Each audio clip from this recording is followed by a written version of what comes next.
عليكم السلام ورحمة الله وبركاته. كيف حالك يا أخي؟ الحمد لله. الحمد لله, I'm doing fine. So I would like to share with you, brothers, an important topic that may not be covered by many speakers nowadays. And it is, I mean, these are the last days of Hajj, and we know that people are going to start going back to work and return to their families and visit their friends and so on and so forth. So there was, something that came to my mind that really needs to be looked into. There are two things I want to talk about. One of them we're going to talk about right now here, and then inshallah after we're done with this one, we're going to grab a larger group and sit over there and have a discussion on the other one, inshallah. So the first one that I wanted to share with you is about an ayah from the glorious Quran, which is a really interesting subject that the Prophet ﷺ warned us about, having such characteristic. It is a characteristic in the Quran that we were warned against. And Bismillah, assalamu alaikum. Alaikum assalam wa rahmatullahi wa barakatuh.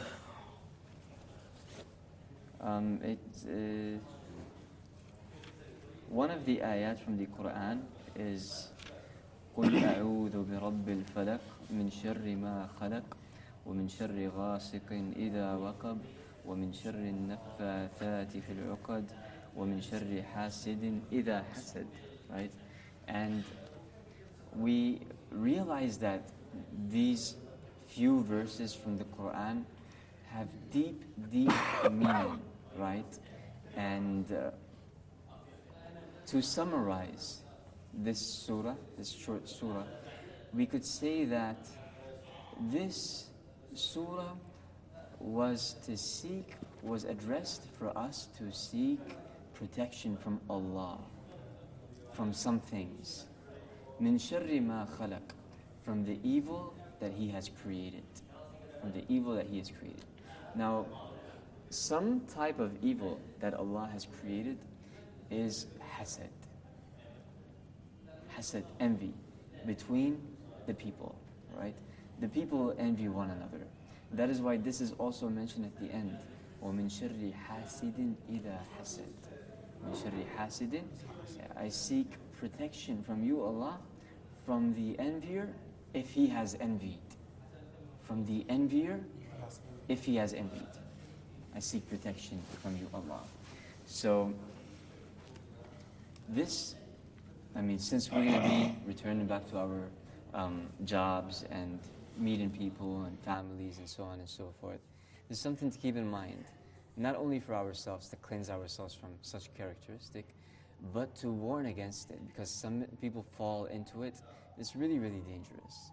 Inshallah, if we, cleanse ourselves from it and warn others against it, inshallah, Allah will elevate our status and we will be saving people's lives. Because literally, hasad kills. Envy does kill. The evil of the eye could kill the person. And I've heard stories, so many stories, of people who are envied, who are suffering so much. Insomnia, they cannot sleep at night. Headaches, pains in the body, constantly. Why? Because they are envied. Somebody saw that, oh, mashallah, he has good health. They didn't say mashallah. Oh, he has good health. He wanted that good health to be taken away from that person and given to him. That's envy. So then what happened? Now this person no longer gets to enjoy his health. He has to suffer. He has to be very, very patient until Allah grants him recovery and relief again. So that's why it is very, very important that we don't fall into this. It's dangerous. Wallah, ya akhi, it's dangerous. I know somebody, he is a preacher, a speaker, a da'i. He stands up and gives speeches. He prepares himself for a lecture for 2 or 3 weeks. Then he stands and gives the lecture to 200, 300 people. Then after the lecture, he's sick for 1 week or something. Why? Because the audience in the lecture, they didn't say, MashaAllah, Allahumma barak, Allah bless him. So then what happened? This person got affected by the evil of their eye. So he has to suffer. So that's why, I mean, there is something to bear in mind. There are two types of, there are actually three types of the evil eye. Number one, that is al-hasad. This is the worst. This is for you to wish that the blessing is taken away from him. You're angry. Why does he have it? You want it taken away from him and given to you. This is the worst, you know. Nobody would do this except for an evil person. A really evil person. The second type, this is al-ayn. This is the evil eye. This is for you to, you know, mesmerize the person in front of you. You love him for the sake of Allah. You want good for him. But you forgot to remember Allah when you saw him doing something, when you saw him dressing good, when you saw him, you know, speaking, when you saw him in good shape, when you saw him with his family, with his kids. You forgot to say, oh Allah bless him. Or you forgot to say, MashaAllah. So then, when you forgot to say this, the evil went to the person, and he got affected. Now he is struggling, you know, he's suffering through difficulties, either bad health, or either the loss of a loved one, or either, you know, the inability to get educated. Every time he tries to read, he gets sleepy. You know, every time he opens the Quran, he wants to read, he starts to get sleepy. This is what? It's from the evil eye, in most cases, right? It's from the evil eye. So if we know these things, we will know how to cure ourselves from them, okay? This is the second type. So the first type is very dangerous, that's hasad, right? The second type, you could be a person with a good intention, you know? You love the person, but you just forgot. It's forgetfulness. You forgot to say, Allahumma barik lah. Oh, Allah bless him for what he has. So then, this is, you know, less dangerous. This won't take out your good deeds, you know? But you should try your best to remember Allah. The third type is called ghibt. What's it called? Ghibt. This is for you to see somebody who is, you know, doing something good for Allah, or you see him, he has family, he has money, mashallah, he has good health, and you say, MashaAllah, oh Allah bless him. I too wish I could have something like that. So, you didn't envy him, there was no evil, you remembered Allah, and you wanted to have something like him. So you said, oh Allah, give me something that he has, give me this blessing. And then Allah responds to you. This is halal, this is good, this is no problem, right? The first one is haram, that is hasad, that is the envy. And you know, this is what we need to warn ourselves against and warn others. And we need to be there. But you're just suddenly sad. This is because, in most cases, because you are envied or evil eye. Another one, worry. You're over worried. There's nothing, everything's okay. Everybody's health is good, your children are fine, mashallah. But you're worried. What if this happens? What if this happens? This keep coming to your mind. Another one is fear. You're scared. You're scared to do anything. You're scared to travel. You're scared to leave your house. Phobia. You have some phobia. These are signs of envy. Another one is insomnia. You want to sleep. You can't sleep. Turn right, turn left, turn right, turn left. For 3-4 hours, you can't sleep. It's a sign of you being envied or evil eye. Another one is pains in the body. You feel pains in your hand or in your feet. Usually in the hand and the feet. Or you feel it in the back. All of a sudden you feel, oh. Or you feel something in your head. These are signs that you have been envied. Somebody saw you doing something good. They liked that. They wanted it taken away from you. Or they gave you an evil eye. So then you feel these pains. Another one is that you lose your job. You had a nice job. Everything was nice. Suddenly, you lose it. Your boss comes to you. You're terminated. Go out. This is a sign that you're envied. Somebody saw that you have a nice position at work, and they envied you for that. Another sign is that you want to travel, but every time you try, something happens that you lose your money, or your passport gets stolen, or something happens. This is a sign that somebody knew that you travel a lot, so they envied you for that. See? So these are signs. Now, this isn't 100% the case, right? Sometimes it's just a test from Allah, sometimes. But a lot of times, it is that a person envied you. A lot of times, right? Just so you could keep that in mind. Now, back to the question that the viewers may be asking me. Okay, I read the Quran, I do all of this that you're saying, Brother Rayyan, but still I feel these pains and still I'm going through all these symptoms. So then why is that? We could say that you are reading the Quran, you're protecting yourself, but you're committing some sins. You made Allah get angry with you, so Allah didn't protect you as you want Him to protect you. So the level of protection went down. Why? Because you're sinning. You fell into sins that made Allah angry with you. So then what should I do? Repent. Astaghfirullah. Atubu ilayh. Astaghfirullah. Al-azim wa atubu ilayh. Oh Allah, forgive me. And think of those sins and change your ways. Start focusing on being a better you so that you don't fall into those sins. So one thing to remember is that when you're envied, Allah's guiding you. He's reminding you, you have some sins. You made some mistakes. You did this and this. Look into your good deeds. Look into your bad deeds. Cleanse yourself. Stop doing these sins. So then you change your ways. Allah protects you. He heals you. He grants you recovery. And He guides you.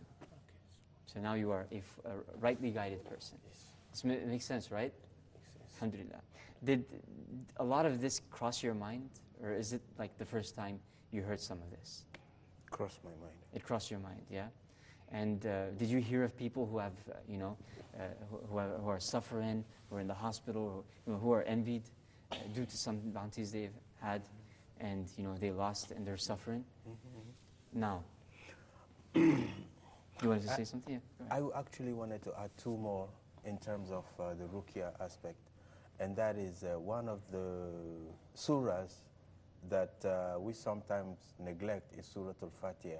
And Surah Al-Fatiha in itself is the greatest form of Ruqya. And the last two ayahs of Surah Al-Baqarah, we need to add Surah Al-Fatiha and the last two ayahs of Surah Al-Baqarah. One of the reasons is these are very, very special ayat, and they have not been revealed to anybody else before us, neither the Jews nor the Christian nor anybody else. So we need to use these as part of our sacred weapons. Al-Fatiha and the last two ayahs of Surah Al-Baqarah. Jazakallah khair. Good. That's exactly what I was getting to. So what I just shared with you was not ruqya. I shared with you how to prevent being envied. Yes. Let's assume that you got envied. You one day prayed and you forgot to recite these ayat. So somebody saw you and you felt the evil eye immediately. And you got envied. So how can I be cured? There's a difference between being prevented from it, the harm, and being cured from the harm. And that is ruqya, from what the brother just mentioned. Ar-ruqyatu shar'iyya, that is Surah Al-Fatiha. This is the medicine. Surah Al-Fatiha. The Prophet ﷺ said, recite Surah Al-Fatiha. It is ar-ruqya. And we know that the Sahabis and the companions of the Prophet ﷺ, they used to recite it 7 times. If they get a headache, they touch their head, they recite Al-Fatiha 7 times. If they feel some pains in their arm, they touch their arm, they recite Surah Al-Fatiha 7 times. Now, that is one way. Another thing to add to that, to Surah Al-Fatiha, is Surah Al-Baqarah. The whole thing? The whole thing. Wow. Depending upon the level of the harm that has affected you. If you are so harmed that you're crying, you're sitting with people and suddenly you're crying and you're sad, you cannot sleep and you feel like you're going to die. If it reached that level, turn to Surah Al-Baqarah. Go right away to Surah Al-Baqarah. Surah Al-Baqarah is a medicine. Read it once, twice, 3 times. Read it every day, 5 days in a row, 7 days in a row. Then you could start reducing it once a week or twice a week. Then you could start reducing it once a month or twice a month. Surah Al-Baqarah is the medicine. It protects you from the evil eye. It protects you from hasad. It protects you from the black magic spells. It protects you from diseases. It cures you from diseases. Diseases from food. Surah Al-Baqarah cures you. It cures you from flu. I know some people, including myself, I was once afflicted with the flu, and I felt, really bad, so weak and ill. And I just picked up the Quran and started reading Surah Al-Baqarah, and by the time I finished, I felt 80% better. SubhanAllah. So the cure is in the Quran. The Quran will cure you with the permission of Allah. Anything that happens will happen with the permission of Allah. Okay, concerning the recitation of the Surah Al-Baqarah, now I don't know how to recite Arabic version. So if I read the English version, do I get the same protection? What you could do is, you could listen to a reciter on YouTube who's recited Surah Al-Baqarah. So you play YouTube before you sleep on your laptop or your phone. Just lie down and relax and listen to Surah Al-Baqarah. Or, to get a stronger effect, go to a sheikh who is specialized in this field and let him touch the pain and read Surah Al-Baqarah, or let him read, Ruqyat al-Shar'iyyah. That is, Ruqyat al-Shar'iyyah is Al-Fatiha, the first 5 ayat of Surah Al-Baqarah, Ayat al-Kursi, the last 2 ayat of Surah Al-Baqarah. Okay. Then, قُلْ يَا أَيُّهَا الْكَافِرُونَ قُلْ هُوَ اللَّهُ أَحَدٌ قُلْ أَعُوذُ بِرَبِّ الْفَلَقِ قُلْ أَعُوذُ بِرَبِّ النَّاسِ. These are the main ones. There are a lot of ayat of Ruqya Shari'iyah, but these are the main ones. Okay? Yes? The surah you mentioned, what is the meaning of, Nafasa? Al-Fatiha? The opening. No. And Al-Baqarah? Yeah. Falak. Falak? من شر ما خلق ومن شر غاسق قُلْ أعوذ بِرَبِّ الْفَلَقِ ومن شر النفاثات Nafathi? من شر النفاثات في العقد. من شر النفاثات في العقد. This is related to the work of the shaitan. And this is also related to black magic and spells. Okay. النفاثات في العقد. The shayateen, those who do black magic, they do it by tying the black magic to something, and then they throw it in the ocean or they throw it somewhere far away. And the only way you could be cured from this is either that Allah miraculously cures you, or you find that black magic and you open it, you untie it. And another thing, it is part of the work of the shaitan. The Prophet ﷺ said, when you sleep, the shaitan comes behind your neck or behind your back, and he says, sleep, you have a long night, sleep. So then he starts to tie a knot, 3 knots on you, so that your sleep could be deep, so that you don't wake up for Fajr. So it's really heavy for you to wake up for Fajr. And he whispers to your heart, sleep, you have a long sleep, relax. So then, if you wake up before Fajr, and you remember Allah, 1 knot gets untied. Then you go for wudu, another knot gets untied. Then you say Allahu Akbar for salah, the 3rd knot gets untied. These are an-naffathati fil uqad. So if you constantly recite these ayat, you will be protected. At the same time, when you start reciting these ayat, you will feel some kind of evil. You will feel some harm. You will be protected, you will be cured, but you will feel the harm. Do you know why? Because you are going to war. When you recite these ayat, you are going to war. It's like you said, I'm ready to take this war. I'm ready to go to war. With who? With the shayateen, with the devils, and with the envious person. Why? Because you're fighting the envy. When he envies you, the shaitan gets involved. You see, when he envies you, something comes out of the eye. The shaitan gets involved, and he enters your body. Shaitan enters your body. The sadness comes because he entered, and he's touching that emotion that's inside your body, full of sadness. So he knows how to play with it. Insomnia comes because he comes to the area, and the nerves in your body, where when you sleep, that chemical spreads. Yes. But he comes and he tries to prevent it from spreading. You can't sleep. And you can't sleep. So, when you go to war with him, he's going to try to make things difficult for you, but not for long. Rest assured. Just a few days. If he sees that you're strong and you continue to read the Quran, he's going to give up. And then he exits. And then the envious person will no longer harm you, insha'Allah. Yeah? So this is very important. This Quran, wallahi, it helps, brothers. This Quran. Surah Al-Baqarah, Surah Al-Rahman. Not only Surah Al-Baqarah, the whole Quran. It is a cure for the believers from a lot of diseases. Many people who have high blood pressure, they have it because they were envied. Many people who have heart problems, they have it because they were envied. Many people who have, all sorts of cancer, they had it because they were envied. They were envied, they didn't do anything about it, they continued their life, they didn't cure themselves with the Quran, so it expanded, got really heavy on them, they got sick, and they died. The Prophet ﷺ said, the most who will die from my ummah are those who are affected by the evil eye. The most who will die from my ummah are those who are affected by the evil eye. We ask Allah to protect us. It's a serious matter. Okay, so now that we know the cure and we know how to prevent ourselves, how can we prevent ourselves from envying others?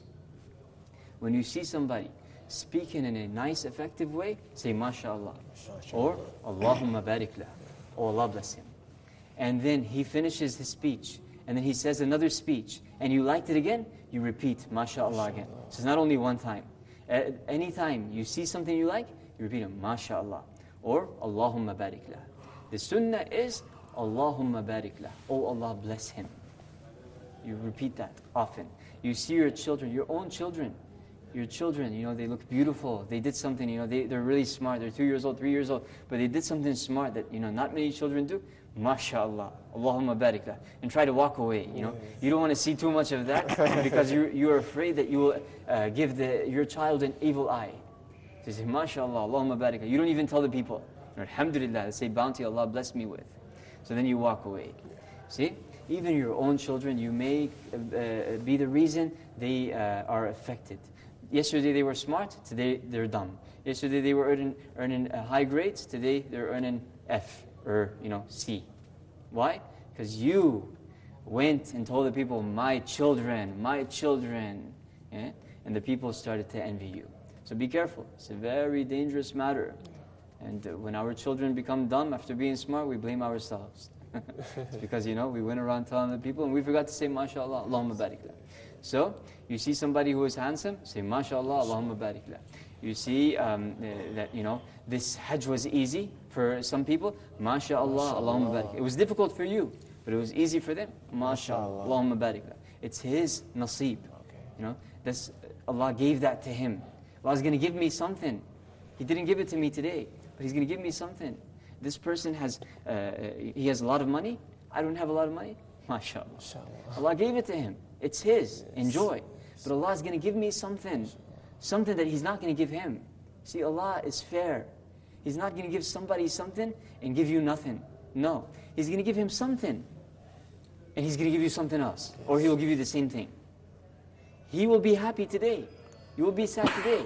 Tomorrow He will be sad. You will be happy. So this is the thing.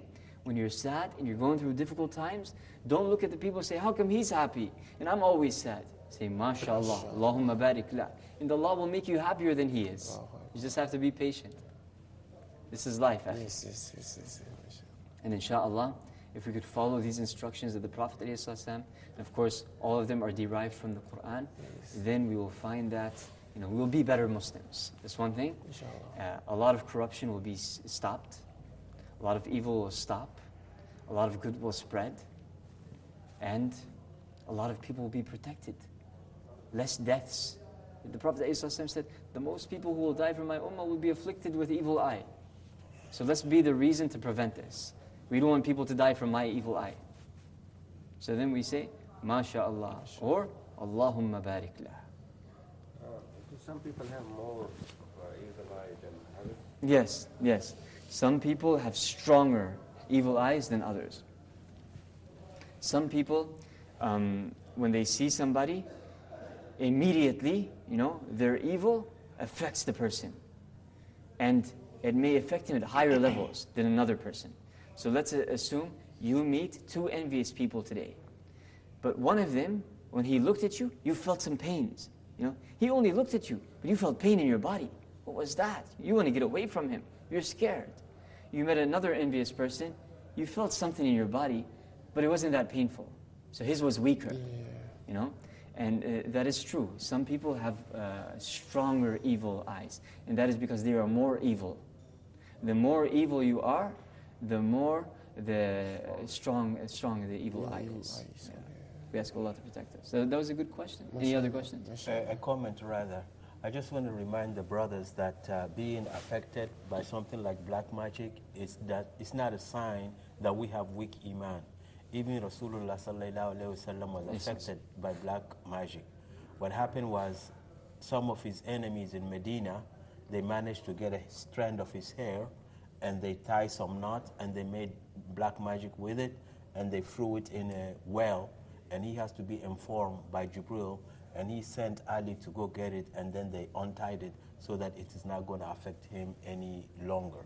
So it's not like a sign of our weak iman. Even those that are stronger than we are, such as Rasulullah sallallahu alaihi wasallam, he too gets affected sometimes by black magic. Yes, yes, it's true. Mashallah, It's mashallah. true. And one thing also to mention about envy and hasad, the closer you are to the person, the more the effect will be. So for example, if your enemy, the envious person, is in America and you're in Saudi Arabia, his envy may not harm you. Yeah.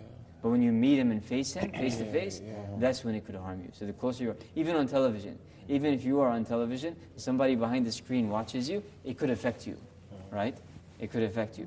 So this is the thing, even when you go out, before you go out to the public or anything, always make sure you recite Ayat al-Kursi, قُلْ هُوَ اللَّهُ أَحَدْ قُلْ أَعُوذُ بِرَبِّ الْفَلَقِ قُلْ أَعُوذُ بِرَبِّ النَّاسِ. Before you sleep, Salat al-Witr, 1 rak'ah, at least, as a minimum, 1 rak'ah.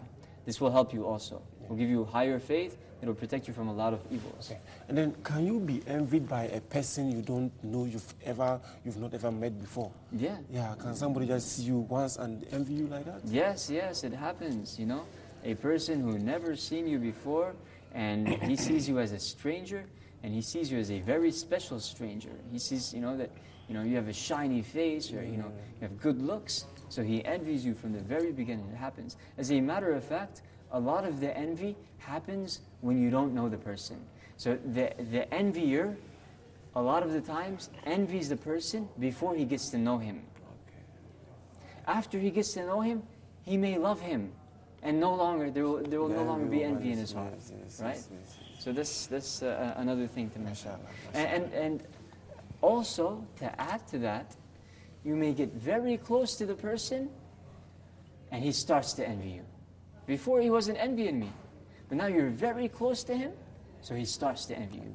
So that's also something to be aware of. Yes. It's not about not knowing him or being very close to him. It's about both. It's about both together. Mashallah, mashallah, mashallah, mashallah. Any other questions? And then, assuming you envy somebody, and you are bold to approach the person and tell him, brother, actually, because of this, your this and that qualities, I, in one way or the other, envied you. How will Allah, do to you? If you approach the person who envied you are you, bold. You envied somebody. Assuming I envied you, and then one day I just took a bold decision to approach you because of the way you talk. I envied you. I just told you. no, don't tell him. You mean that if you one day envied the person, then you repented. I repented very good. And you came to the person. To So tell how him. should I seek his forgiveness? Or no, you don't have to tell him I envied you. Okay. What you could do is make plenty of dua for him. Okay. Every time you see him, MashaAllah, Allahumma barik lah, oh Allah bless him, oh Allah bless him, Allahumma barik lah. Repeat it a lot. Allahumma barik lah, Allahumma barik lah. And if you can, pour your wudu into a cup and give it to him. And say, here, this is your wudu. Make wudu with it. Don't tell him I envied you. Say, here, this is your wudu. You could make wudu with it. So that you could, be the reason he is cured from the harm that you have afflicted him with. It's not easy, but if you feel that he is really affected and the person is, really sick or is in the hospital or something, in this case, you have to do it, right? Okay. Yeah. Jazakallah. Which is Zach. Another question. One of the ways that we can cure ourselves from envying other people is by engaging in what is known as jihad al-nafs. What other recommendation would you want to give someone who would like to engage in jihad al-nafs? It's a good question, Doctor. Jihad al-nafs, we know that according to a lot of scholars, jihad al-nafs is the great jihad, right? There is a hadith, I'm not certain of the authenticity of the hadith, but that's why I'm not going to share it with you. However, the scholars have shared this with us, that jihad al-nafs is something really great, because it's constant. It's called al-jihad al-akbar. Jihad al-asghar, that is to go and fight against the enemy who's harming the Muslims. That's the minor jihad. Yeah. You go and fight, and that's it. You come back home and you're okay. Jihad al-nafs, that's the major jihad. You come back home, and then you have desires all around you. You're married and you have children, you see a beautiful woman, you fall for her. Somebody comes to you and tries to get you engaged in haram money, so you get engaged with it. Riba, for example. So this is jihad, right? You see a beautiful woman, you lower your gaze, you say, A'udhu billahi minash shaitanir rajim, oh Allah protect me. You're asking Allah for protection. This is the jihad. You don't fall for her. You see somebody who comes to you and tries to get you involved in riba or something haram, you say, A'udhu billahi minash shaitanir rajim. You give him advice, you walk away, Salaam alaikum, I go my way, you go your way. This is jihad in nafs. If you are able to do this, this is jihad in nafs. And if you are able to do this, Allah will protect you from a lot of evil. This is actually better than sadaqah. You know, sadaqah is known to be the best thing you could do. This is greater than sadaqah. Jihad an-nafs, it's greater than sadaqah. Why?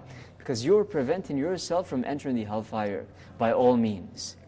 You're doing whatever you can to prevent yourself from the hellfire, and thus Allah will protect you from your enemies. You know, there is another remedy we forgot to mention about protecting yourself from the envious person, that is sadaqah. When somebody envies you, give a lot of sadaqah. You usually give $100? No, give $500. You're envied now. You have to give more so that Allah could cure you. Because the Prophet ﷺ said, دَاوُوا مَرْضَاكُمْ بِالصَّدَقَةِ. Cure your sick people with sadaqah, with charity. Cure your sick people with charity. So we'll conclude it with this. That's the topic. Envy is a serious matter. It's dangerous. It's a disease. We want to protect ourselves from envying others, and we want to protect ourselves from being envied. We shared with you the secrets, the ways. For those who watch this, if you didn't catch the whole part of this talk, you can look into the YouTube channel tomorrow, inshallah. You will find this topic in brief, and it's discussed. And I think we covered almost all the aspects. There may be some things we forgot, but we're humans and we forget the things. And if I did any good, then this is success from Allah. And if I did any bad, then this is, my personal effort. And the bad is from me and from the shaitan. I ask Allah to forgive me. I ask Allah to forgive you, to have mercy on all of us, and to pardon us. We ask Allah the Almighty to pardon the viewers, to have mercy on them, and to protect us all from the envy, from the evil eye, and to protect us from the envious person and from envying others. Barakallahu feekum, jazakumullahu khairan, wa sallallahu ala Muhammad, wassalamu alaikum. Assalamu alaikum. MashaAllah, MashaAllah, MashaAllah. Take a picture of me.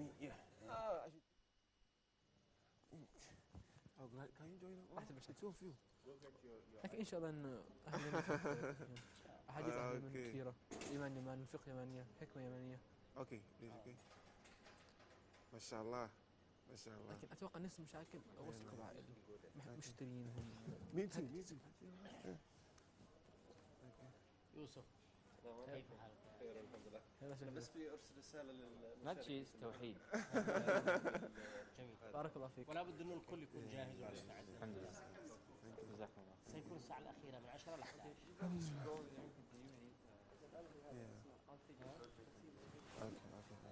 خلاص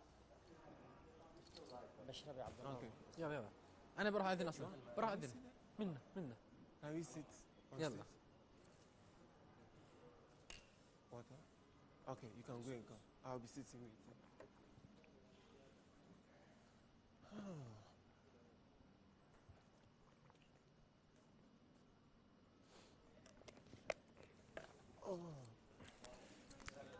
Alhamdulillah.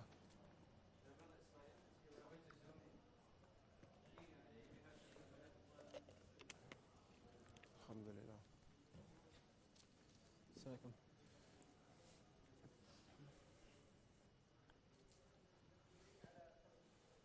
السلام عليكم. سيت رفع